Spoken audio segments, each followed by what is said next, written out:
Hello good morning जोहार, मैं संजय और आप देख रहे हैं न्यूज झारखंड। समय हो चला है झारखंड की खबरों को जानने का, उनसे अपडेट होने का। तो चलिए जानते हैं आज की झारखंड की 25 मुख्य बड़ी खबरों को। उससे पहले अगर आप न्यूज झारखंड चैनल पर नए हैं तो प्लीज चैनल को सब्सक्राइब करके बेल आइकन प्रेस कर दीजिए, जिससे आप तक झारखंड की हर एक छोटी बड़ी खबर का अपडेट आप तक पहुंचता रहे। तो चलिए शुरुआत करते हैं आज की पहली और महत्वपूर्ण बड़ी खबर से। धनबाद के झरिया में बीसीसीएल का जर्जर आवास ढहा, बारिश से बचने गए 7 लोग मलबे में दबे, 3 की मौके पर मौत, 4 लोग हुए घायल। धनबाद जिले के झरिया स्थित लोधना 8 नंबर इलाके में बुधवार देर शाम बीसीसीएल का एक पुराना और जर्जर आवास लगातार हो रही बारिश के बीच अचानक भरभराकर गिर पड़ा। बताया गया है कि आवास काफी समय से खाली पड़ा था। बारिश से बचने के लिए इसके भीतर गए 7 लोग दब गए, जिसमें 2 बच्चे भी शामिल थे। जानकारी मिलते ही स्थानीय लोग तुरंत मौके पर जुटे और बचाव शुरू किया। इस हादसे में 3 लोगों की मौके पर ही मौत हो गई। प्रत्यक्षदर्शियों के अनुसार हादसे के समय लाल बाबा नामक व्यक्ति पुराने ईंट निकालने का काम कर रहा था। इसी बीच बारिश तेज होने पर कुछ लोग और बच्चे वहां चले गए। अचानक मलबा गिरा और सभी लोग दब गए। घटना की सूचना पर आसपास के लोग और प्रशासन हरकत में आया। जेसीबी मशीन की मदद से रेस्क्यू अभियान के बाद 7 लोगों को बाहर निकाला गया। इनमें चिराग, गोपाल और सुषमा समेत 3 लोगों की मौके पर ही मौत हो गई, जबकि 4 अन्य गंभीर रूप से घायल हो गए। घायलों को एक स्वाट एम्बुलेंस से सही निर्मल महतो मेडिकल कॉलेज अस्पताल ले जाया गया, जहां उनका इलाज जारी है। हादसे के बाद स्थानीय लोगों में बीसीसीएल प्रबंधन को लेकर आक्रोश देखा गया। लोगों का कहना है कि कंपनी की लापरवाही से यह त्रासदी हुई। वर्षों से खाली पड़े जर्जर आवास को तोड़ा नहीं गया था, जबकि बार बार इसकी शिकायत की गई थी। अगर समय रहते कार्रवाई की जाती तो मासूमों की जान नहीं जाती। स्थानीय निवासियों ने कहा है कि बीसीसीएल की अनदेखी ने लोगों की जिंदगी खतरे में डाल दी है और ऐसी लापरवाही अब बर्दाश्त नहीं की जाएगी। इधर घटना की जानकारी मिलते ही झरिया के विधायक रागिनी सिंह अस्पताल पहुंची और घायलों से मुलाकात कर उनका हालचाल लिया। उन्होंने प्रशासन और बीसीसीएल से इस घटना की पूरी जिम्मेदारी तय करने और पीड़ित परिवारों को मुआवजा देने की मांग की है। मुख्यमंत्री आज 19 अभ्यर्थियों को सौंपेंगे नियुक्ति पत्र। मुख्यमंत्री हेमंत सोरेन आज गुरुवार को नगर विकास एवं आवास विभाग अंतर्गत चयनित 19 अभ्यर्थियों को नियुक्ति पत्र सौंपेंगे। प्रोजेक्ट भवन स्थित सभागार में नियुक्ति पत्र वितरण कार्यक्रम का आयोजन किया जाना है। कार्यक्रम में सफल अभ्यर्थियों को नियुक्ति पत्र दिया जाएगा। झारखंड नगर पालिका सेवा संवर्ग अंतर्गत जिन्हें नियुक्ति पत्र दिया जाना है, उसमें राजस्व निरीक्षक और सैनिटरी एंड फूड इंस्पेक्टर के क्रमशः 5-5, सैनिटरी सुपरवाइजर के 4, गार्डन अधीक्षक के 3 और विधि सहायक के कुल 2 सफल अभ्यर्थी हैं। बता दें कि सभी 19 अभ्यर्थी झारखंड कर्मचारी चयन आयोग द्वारा अनुशंसित हैं।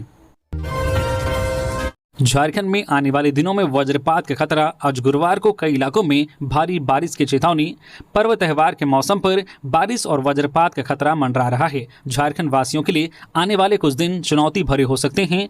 14 सितंबर तक राज्य में कहीं कहीं तेज हवा के साथ वज्रपात को लेकर चेतावनी जारी की गई है। आज 11 सितंबर को राज्य के दक्षिण पूर्वी भाग में कहीं कहीं भारी बारिश की संभावना जताई गई है।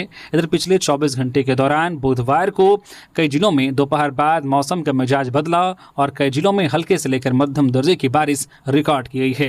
इधर मौसम विभाग ने आज 11 सितंबर को पूर्वी सिंहभूम, सरायकेला खरसावां और पश्चिमी सिंहभूम में भारी बारिश को लेकर येलो अलर्ट जारी किया गया है, जबकि कई अन्य जिलों में भी हल्के से लेकर मध्यम दर्जे की बारिश हो सकती है। वही बारिश का सिलसिला अभी 14 सितंबर तक चलने की बात कही जा रही है। धनबाद कोयला खान में हादसा। चापापुर ओसीबी में मलबा गिरने से 2 की मौत, 5 अन्य दबे, 1 घायल। धनबाद के निरसा थाना क्षेत्र स्थित चापापुर ओसीबी में बुधवार को अवैध कोयला खनन के दौरान बड़ा हादसा हुआ है। कोयले का अंबार गिरने से 2 लोगों की मौके पर ही मौत हो गई। एक व्यक्ति गंभीर रूप से घायल हो गया। घायल को परिजन SNMCH अस्पताल ले गए। स्थानीय लोगों के अनुसार अभी भी 5 से 6 लोग मलबे में दबे हुए हैं। दोनों मृतक निरसा थाना क्षेत्र के तालबेड़िया गाँव के निवासी थे। मलबे में दबे अन्य लोग आसपास के गांवों से थे जो रोज कोयला खनन करते थे। घटनास्थल निरसा थाना क्षेत्र से कुछ ही दूरी पर है। यहां से बड़े पैमाने पर अवैध कोयला निकाला जाता है। इससे आसपास का कोयला भट्टों में भेजा जाता है। पिकअप वैन से गोविंदपुर और कालूबथान थाना क्षेत्र के भट्टों में भी कोयला पहुंचाया जाता था। एक सप्ताह पहले भी कतरास के रामकनाली कोलियरी में भी भूधसान की घटना हुई थी। इसमें कोयला कर्मचारियों की वाहन खाई में गिर गई थी। कई घर जमींदोज हो गए थे। इस हादसे में 7 लोगों की मौत हुई थी। इसके बावजूद पुलिस प्रशासन अवैध खनन पर कार्रवाई नहीं कर रहा है।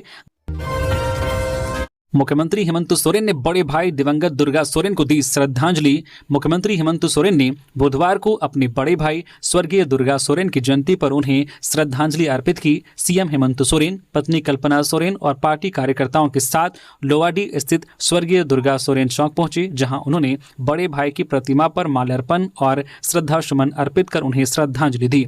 मुख्यमंत्री हेमंत सोरेन ने सोशल मीडिया पर लिखा कि झारखंड आंदोलन के अगुवा नेता, महान क्रांतिकारी और योद्धा, मेरे मार्गदर्शक आदरणीय दादा स्वर्गीय दुर्गा सोरेन जी की जयंती पर सत सत नमन। झारखंड आंदोलन और राज्य निर्माण में आपका योगदान सभी को हमेशा प्रेरित करता रहेगा। कुर्मी समुदाय के एसटी दर्जा की मांग पर आदिवासी समाज सड़कों पर उतरेगा। 14 को बाइक रैली। केंद्रीय सरना समिति के अध्यक्ष अजय तिर्की की अगुवाई में बुधवार को सिरमटोली सरना स्थल पर सामाजिक कार्यकर्ताओं, बुद्धिजीवियों और सरना समिति से जुड़े लोगों की बैठक हुई। बैठक में अजय तिर्की, ग्लेडसन डुंगडुंग, अलविन लकड़ा, प्रवीण कच्छप, प्रताप कुशवाहा और संगीता तिर्की ने मीडिया को संबोधित किया। नेताओं ने कहा कि कुर्मी समुदाय बार बार आदिवासी का दर्जा एसटी मांग कर आदिवासी समाज के संवैधानिक अधिकारों पर डाका डाल रहा है। यह आदिवासियों के अस्तित्व पर हमला है। अजय तिर्की ने कहा कि अगर कुर्मी समाज अधिकार छीनने की कोशिश करेगा तो आदिवासी समाज चुप नहीं बैठेगा, पारंपरिक हथियार उठाकर विरोध करेगा। पचपरगना से प्रताप कुशवाहा ने कहा कि कुर्मी शब्द नया गढ़ा गया है और चुनाव आते ही यह समुदाय आंदोलन खड़ा करता है। ग्लेडसन डुंगडुंग ने याद दिलाया है कि कुर्मी समाज ने पहले भी पेशा कानून का विरोध किया था और हमेशा से आदिवासी हक को कमजोर करने का काम किया है। नेताओं ने कहा कि कुर्मी समुदाय द्वारा एसटी मांग का विरोध करने के लिए आदिवासी अस्तित्व बचाओ संगठन द्वारा विरोध करने का निर्णय लिया गया है। लोगों ने कहा है कि जरूरत पड़ी तो झारखंड बंद का आह्वान किया जाएगा। इधर 14 सितंबर को बाइक रैली निकालकर कुर्मी समाज की मांग के खिलाफ बड़ा विरोध दर्ज कराया जाएगा। वक्ताओं ने कहा है कि रेल रोकना संवैधानिक अधिकार नहीं है और सरकार को गुमराह करने की कोशिश आदिवासी समाज बर्दाश्त नहीं करेगा। धनबाद में ट्रैफिक पुलिस का काला शीशा हटाओ अभियान।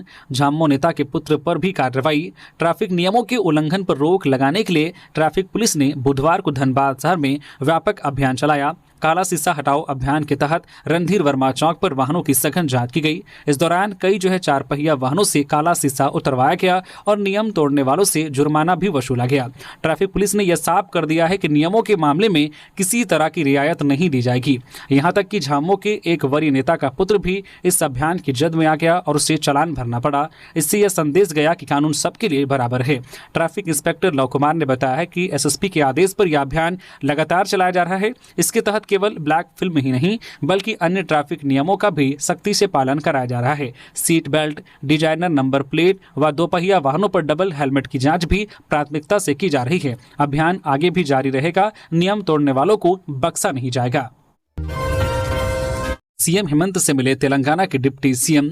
मुख्यमंत्री हेमंत सोरेन से बुधवार को कांके रोड रांची स्थित मुख्यमंत्री आवासीय कार्यालय में तेलंगाना के उप मुख्यमंत्री मल्लू भट्टी विक्रमार्क ने मुलाकात की। इस दौरान मुख्यमंत्री हेमंत सोरेन और तेलंगाना के डिप्टी सीएम ने राज्य में संचालित विभिन्न विकासात्मक योजनाओं पर चर्चा की। साथ ही वर्तमान राजनीतिक मुद्दों सहित कई विषयों पर चर्चा की।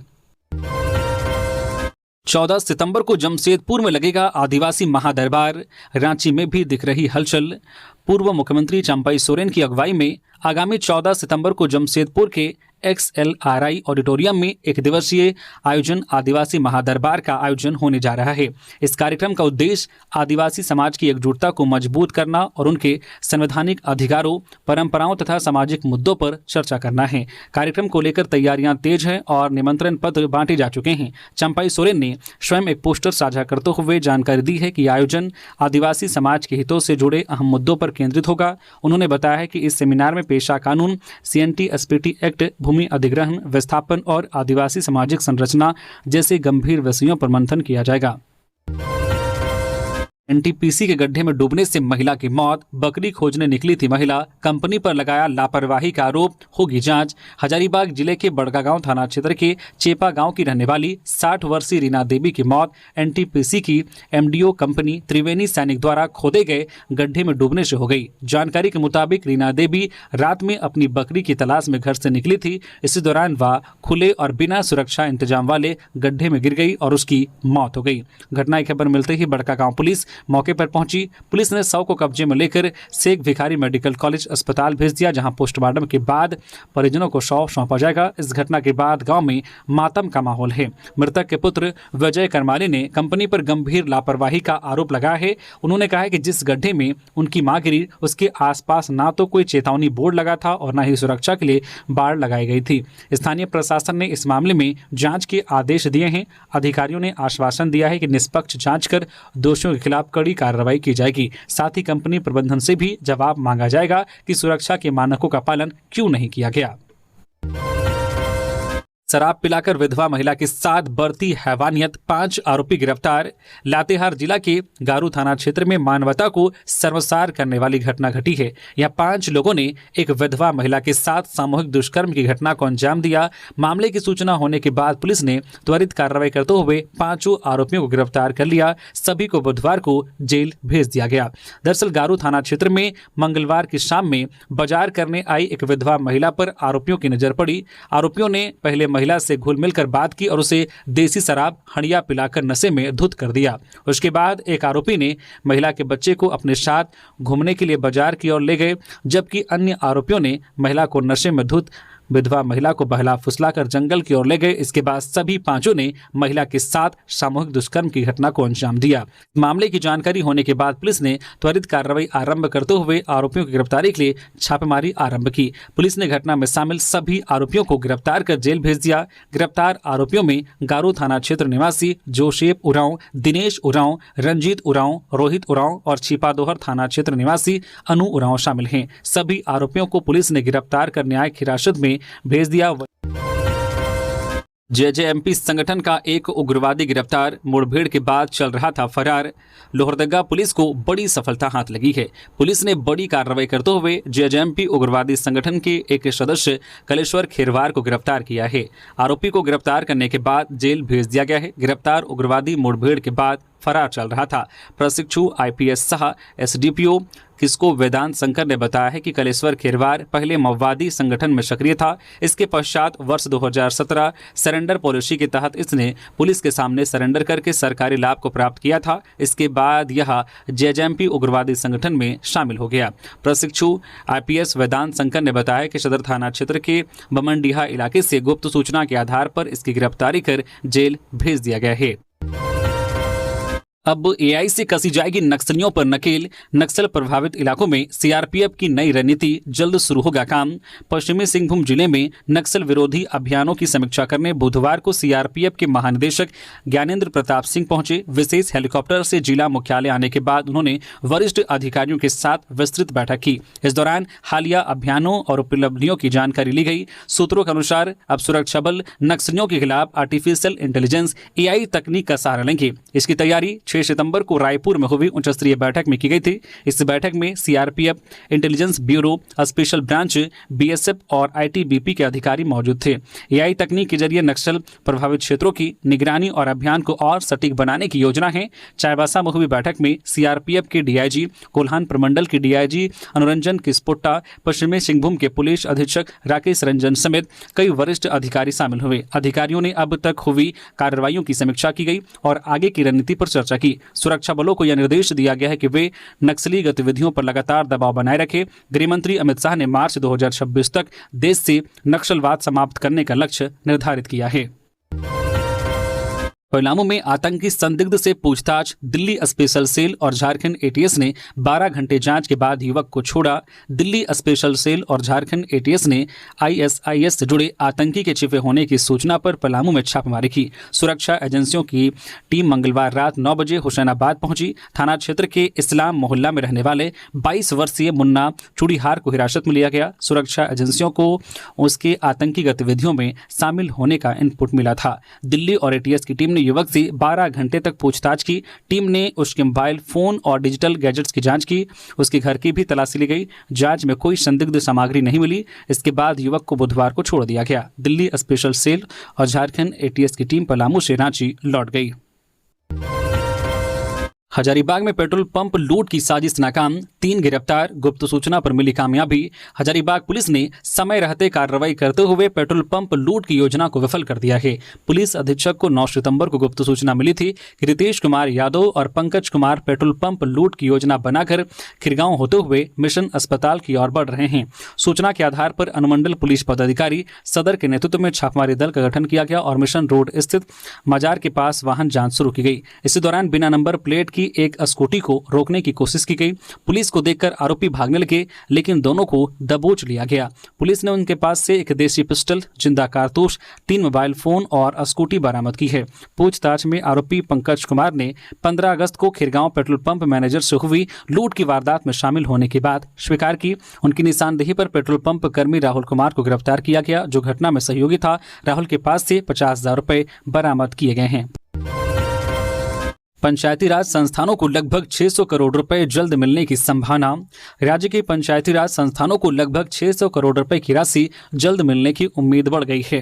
राज्य सरकार ने अगर इस राशि के खर्च का समय पर उपयोगिता प्रमाण पत्र केंद्र सरकार को भेज देती है तो फिर दूसरी किस्त में भी लगभग 600 करोड़ रुपए और कुल 2600 करोड़ की राशि 31 मार्च 2026 तक मिल सकती है। यह राशि 15वें वित्त आयोग द्वारा अनुशंसित है, लेकिन कतिपय तकनीकी कारणों से 15वें वित्त आयोग द्वारा अनुशंसित राशि में 2 वर्षों की लगभग 2600 करोड़ की राशि झारखंड को नहीं मिली। इस कारण ग्रामीण क्षेत्रों में पंचायती राज संस्थानों की वित्तीय स्थिति काफी बिगड़ी हुई है। विकास के काम ठप हैं, किए गए काम का भुगतान नहीं हो पा रहा है। निर्वाचित जनप्रतिनिधि पैसे के लिए आंदोलनरत हैं।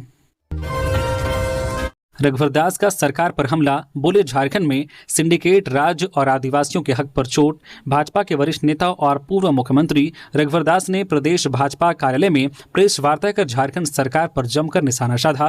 उन्होंने कहा कि राज्य में एक क्षेत्रीय दल की सरकार है और कांग्रेस केवल पालकी ढोने का काम कर रही है। दास ने राहुल गांधी पर भी तंज कसते हुए कहा कि जो संविधान की रक्षा की बात करते हैं वे झारखंड में हो रहे अन्याय पर खामोश क्यों हैं। रघुवर दास ने आरोप लगाया है कि सरकार ना तो ट्रिपल टेस्ट के आधार पर पिछड़ों को आरक्षण दे रही है और न ही राज्य चुनाव आयुक्त की नियुक्ति कर रही है। इससे यह साफ है कि सरकार ना पेशा कानून लागू करना चाहती है और न ही स्थानीय निकाय चुनाव कराने के पक्ष में है। उन्होंने दावा किया है कि पेशा कानून और शहरी विकास योजनाओं के तहत झारखंड को केंद्र से मिलने वाले लगभग 3000 करोड़ रुपए से अधिक की सहायता राशि नहीं मिल पाई है। इसका सीधा असर आदिवासी समाज और शहरी विकास दोनों पर पड़ा है। पूर्व मुख्यमंत्री ने सवाल उठाया कि जब राज्य में आदिवासी मुख्यमंत्री है तो आदिवासियों के हक की अनदेखी क्यों हो रही है। उन्होंने सरकार पर सिंडिकेट राज चलाने और धर्मांतरण को बढ़ावा देने का आरोप लगाया। दास ने चेतावनी दी है कि यदि सरकार जल्द कैबिनेट लाकर पेशा कानून लागू नहीं करती है तो भाजपा सड़क पर उतरकर आंदोलन करेगी। सिमडेगा कोलेबिरा मुख्य पथ पर गड्ढे बने जानलेवा, 2 ट्रक भिड़े। सिमडेगा कोलेबिरा मुख्य पथ पर बारिश के कारण जगह जगह कई फीट गहरे गड्ढे बन गए हैं। इन गड्ढों में गिरकर वाहन अक्सर दुर्घटनाग्रस्त हो रहे हैं। इन जानलेवा गड्ढों के चलते आए दिन राहगीरों और वाहन चालकों को परेशानी झेलनी पड़ रही है। स्थिति ऐसी है कि जरा सी लापरवाही बड़ी दुर्घटना का कारण बन जाती है। इस पथ पर सरायपानी के पास सड़क पर बने गहरे गड्ढों के कारण बुधवार को 2 ट्रक आपस में टकरा गए। हादसे में ट्रकों को भारी नुकसान पहुंचा। हालांकि किसी प्रकार की जान माल की हानि की सूचना नहीं है। स्थानीय लोगों का कहना है कि इस पथ पर गड्ढों की वजह से इस तरह की घटनाएं अक्सर देखने को मिलती है। सड़क की मरम्मत और रखरखाव की मांग लगातार उठ रही है, लेकिन अब तक कोई ठोस कदम नहीं उठाया गया है। परमवीर अब्दुल हमीद स्मारक स्थल का हेमंत सोरेन ने किया उद्घाटन। परमवीर चक्र विजेता शहीद अब्दुल हमीद की 60वीं शहादत दिवस पर राजधानी रांची स्थित परमवीर अब्दुल हमीद चौक पर भव्य श्रद्धांजलि समारोह का आयोजन किया गया। कार्यक्रम के दौरान मुख्यमंत्री हेमंत सोरेन ने स्मारक स्थल के जीर्णोद्वार और सौंदर्यीकरण का उद्घाटन किया तथा शहीद को श्रद्धांजलि अर्पित की। यह आयोजन परमवीर अब्दुल हमीद स्मारक समिति के तत्वाधान में समिति के अध्यक्ष मुन्ना भाई के नेतृत्व में संपन्न हुआ। इस अवसर पर राज्यसभा सांसद महुआ माझी भी मौजूद रही। स्मारक स्थल के पुनर्निर्माण में उनका सांसद कोष से विशेष योगदान रहा।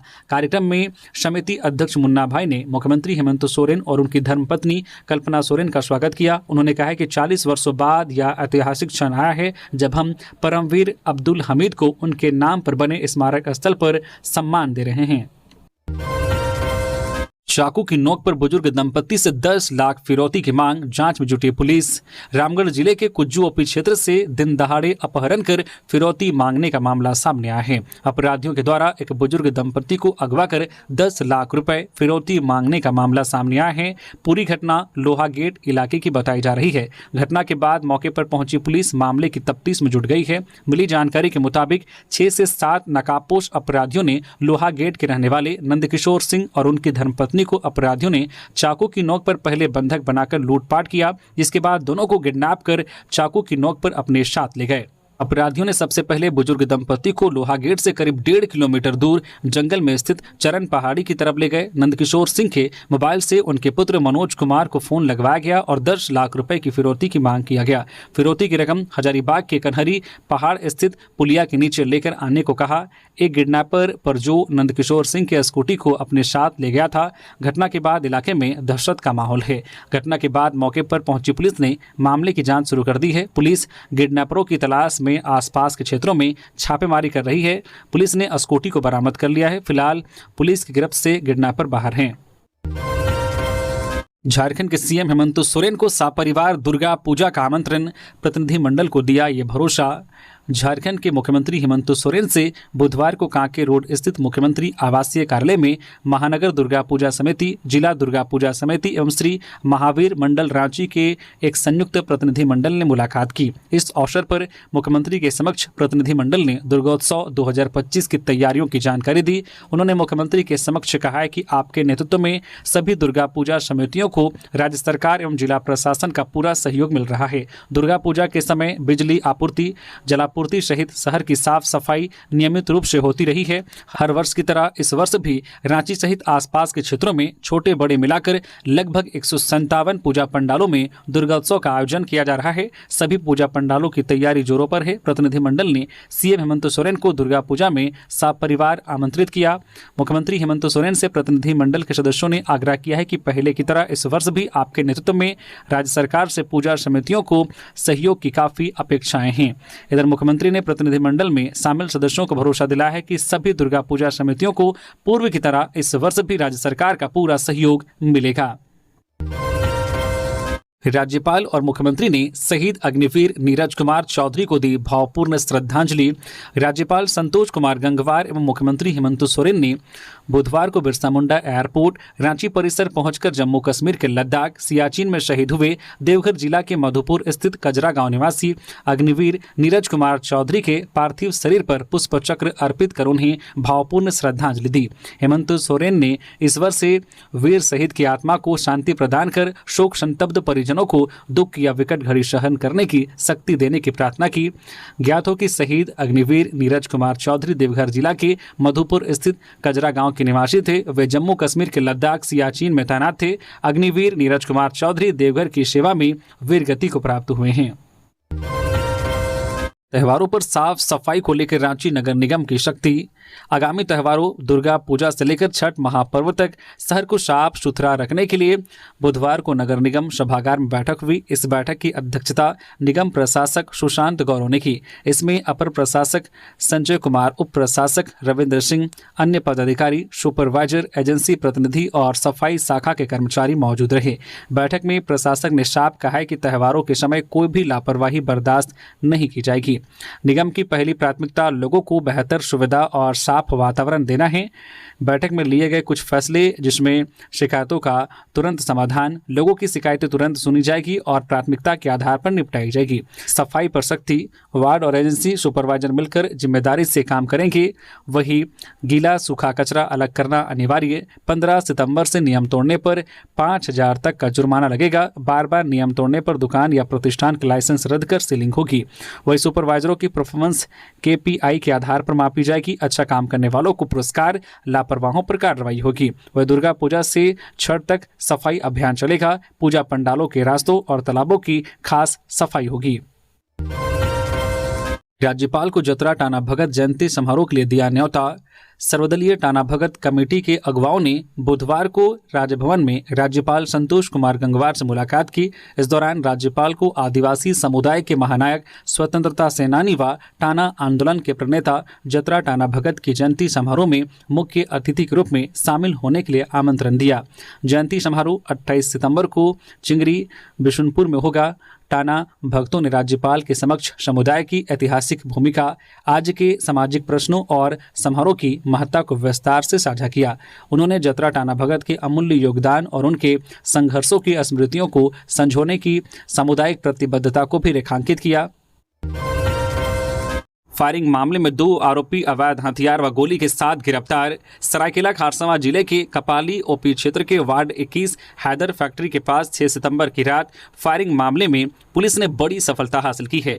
जैद सिद्दीकी उर्फ प्रिंस पर हमले के मामले में 2 आरोपियों को गिरफ्तार कर बुधवार को जेल भेज दिया। यह जानकारी एसपी मुकेश कुमार लुनायत ने प्रेस कॉन्फ्रेंस में दी। गिरफ्त में आए आरोपियों में कपाली निवासी इरफान राशिद उर्फ चांद व शाहिद अफरीदी शामिल हैं। पुलिस ने इनके पास से एक पिस्टल और 4 जिंदा गोली बरामद की है। धनबाद लॉ कॉलेज में छात्र संगठनों के बीच झड़प, 6 छात्र मारपीट में हुए घायल, 2 गंभीर। पुराने विवाद को लेकर मारपीट। सदर थाना क्षेत्र स्थित लॉ कॉलेज में बुधवार को अखिल भारतीय विद्यार्थी परिषद और ऑल इंडिया स्टूडेंट एसोसिएशन के बीच जमकर झड़प हुई। इस घटना में दोनों संगठनों के कुल 6 छात्र घायल हो गए, जिनमें से 2 की हालत गंभीर बताई जा रही है। जानकारी के मुताबिक एबीवीपी के छात्र कॉलेज में अश्लील गानों के विरोध में प्राचार्य डॉक्टर कमल किशोर को आवेदन देने पहुंचे थे। इसी दौरान पहले से परिसर में मौजूद एआईएसए के छात्रों से उनकी बहस शुरू हो गई। देखते ही देखते यह बहस हाथापाई में बदल गई और स्थिति बिगड़ गई। झड़प में एआईएसए के जिला अध्यक्ष रितेश मिश्रा, छात्र नेता रवि चौधरी और छात्रा पल्लवी कुमारी घायल हो गई। वहीं एबीवीपी की ओर से ऋषि लाल और विशाल ओझा गंभीर रूप से जख्मी हुए हैं। दोनों का इलाज फिलहाल सदर अस्पताल में चल रहा है। अस्पताल सूत्रों के अनुसार उनकी हालत स्थिर है, लेकिन निगरानी में रखा गया है। इधर प्राचार्य डॉक्टर कमल किशोर ने बताया है कि यह विवाद नया नहीं है। 8 अगस्त से ही दोनों गुटों के बीच तनातनी चल रही थी। मंगलवार को शिक्षक दिवस कार्यक्रम के दौरान स्थिति और तनावपूर्ण हो गई थी। बुधवार को एबीवीपी के छात्र जब आवेदन देने पहुंचे तो यह झगड़े का कारण बन गया। पश्चिमी सिंहभूम के गुवा थाने में हवलदार की मौत। इंसास राइफल की कर रहा था सफाई, गलती से चली गोली, जवान की मौके पर मौत। पश्चिमी सिंहभूम जिले के गुवा थाना परिसर में बुधवार को एक दर्दनाक हादसा हो गया। जैप 9 साहिबगंज में तैनात 52 वर्षीय हवलदार बारगी उरांव की मौत इंसास राइफल से निकली गोली लगने से हो गई। घटना के बाद थाना परिसर में अफरा तफरी का माहौल बन गया। जानकारी के अनुसार हवलदार बारगी उरांव अपने बैरक में इंसास राइफल की सफाई कर रहे थे। इसी दौरान अचानक ट्रिगर दब गया और गोली सीधे उनके सिर में जा लगी। गोली लगते ही वे वहीं गिर पड़े। साथ ही जवानों ने तुरंत उन्हें संभालने की कोशिश की। घटना की आवाज सुनकर अन्य जवान बैरक की ओर दौड़े और घायल हवलदार को नजदीकी अस्पताल ले जाने की व्यवस्था की, लेकिन तब तक बहुत देर हो चुकी थी। अस्पताल पहुंचने से पहले ही उन्होंने दम तोड़ दिया। उनकी मौत की खबर मिलते ही थाना परिसर में सन्नाटा छा गया। पुलिस ने घटना की जानकारी वरिष्ठ अधिकारियों को दी। इसके बाद शव को पोस्टमार्टम के लिए चाईबासा सदर अस्पताल भेज दिया गया। घटना की सूचना पाकर पुलिस प्रशासन के अधिकारी भी गुवा थाना पहुंचे और स्थिति का जायजा लिया। कोडरमा की युवती हुई साइबर ठगी का शिकार। युवती के खाते से 70,000 रुपए हुए गायब। ऐप के जरिए ले रही थी डॉक्टर का समय। कोडरमा जिले के तिलैया थाना क्षेत्र अंतर्गत भादोड़ी निवासी एक युवती साइबर अपराधियों की जालसाजी का शिकार हो गई। पीड़िता अंजलि वर्मा ने बताया है कि एक फर्जी ऐप इंस्टॉल करने के बाद उनके बैंक खाते से 70,000 रुपए गायब हो गए। मामले को लेकर पीड़िता ने तिलैया थाने में लिखित आवेदन देकर जांच की मांग की है। अंजलि ने पुलिस को दिए आवेदन में बताया है कि बुधवार की सुबह उनके मोबाइल पर एक अनजान नंबर से मैसेज आया। इसमें डॉक्टर अपॉइंटमेंट नामक ऐप इंस्टॉल करने का आग्रह किया गया था। संदेश पर भरोसा करते हुए उन्होंने ऐप डाउनलोड कर लिया। ऐप इंस्टॉल होते ही दोबारा मैसेज आया जिसमें 5 रुपए का ट्रांजैक्शन करने को कहा गया ताकि डॉक्टर से अपॉइंटमेंट मिल सके। निर्देशानुसार अंजलि ने 5 रुपए का भुगतान कर दिया। जैसे ही ट्रांजैक्शन पूरा हुआ उनका मोबाइल अचानक लॉक हो गया और उस पर ऐप का पूरा नियंत्रण हो गया। बाद में जब फोन को अनलॉक कर जांच की गई तो पता चला कि IDBI बैंक खाते से कुल 70,000 रुपए की निकासी कर ली गई। घटना के तुरंत बाद पीड़िता ने तिलैया थाना पहुंचकर लिखित शिकायत दर्ज कराई। साथ ही बैंक जाकर खाते की जानकारी ली। बैंक अधिकारियों ने भी खाते से अनधिकृत निकासी की पुष्टि की। फिलहाल पुलिस ने जो शिकायत दर्ज कर मामले की जांच शुरू कर दी है। बड़कागांव हत्याकांड मामले पर पुलिस ने लिया एक्शन, 8 लोगों को किया गिरफ्तार। बड़कागांव में एक पुराने हत्याकांड मामले में हजारीबाग पुलिस ने बड़ी कार्रवाई की है। विशेष जांच टीम यानी एसआईटी ने 8 आरोपियों को गिरफ्तार कर जेल भेज दिया है। यह वही मामला है जिसमें पिपराडी गांव के दिनेश प्रजापति का शव मिलने के बाद गुस्साई भीड़ ने आरोपी सुभाष प्रजापति के घर को आग के हवाले कर दिया था और उसके पिता की पीट पीट कर हत्या कर दी थी। इस पूरे मामले ने इलाके में तनाव और अफरा तफरी का माहौल खड़ा कर दिया था। अब पुलिस लगातार छापेमारी कर बाकी आरोपियों की तलाश कर रही है। बड़कागांव प्रखंड के पिपराडी गांव में कुछ दिन पहले उस वक्त हालत बेकाबू हो गए थे जब गांव के ही युवक दिनेश प्रजापति का शव कुमरडी गांव के कुएं से बरामद हुआ। शव मिलने की सूचना मिलते ही गुस्साई भीड़ ने मुख्य आरोपी सुभाष प्रजापति के घर पर धावा बोल दिया। भीड़ ने घर में आगजनी कर दी और सुभाष प्रजापति के बुजुर्ग पिता महेश प्रजापति को घसीटकर बेरहमी से पीटा।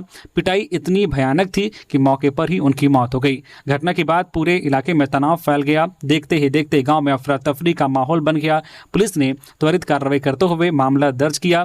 बड़कागांव थाना कांड संख्या 180-25 दिनांक 11 जुलाई 2025 के तहत कुल 38 नामजद और 50 अज्ञात लोगों पर प्राथमिकी दर्ज की गई। मामले की गंभीरता को देखते हुए हजारीबाग पुलिस अधीक्षक अंजनी अंजन ने अनुमंडल पुलिस पदाधिकारी के नेतृत्व में एसआईटी का गठन किया। टीम को घटना की गहन जांच और आरोपियों की गिरफ्तारी की जिम्मेदारी सौंपी गई। पुलिस ने ताबड़तोड़ छापेमारी के बाद बुधवार को इस हिंसाकांड में 8 अभियुक्तों को गिरफ्तार कर न्यायिक हिरासत में भेज दिया गया। चंद्रप्रकाश सहित कई नेताओं ने की कुड़माली को जनगणना में शामिल करने की मांग।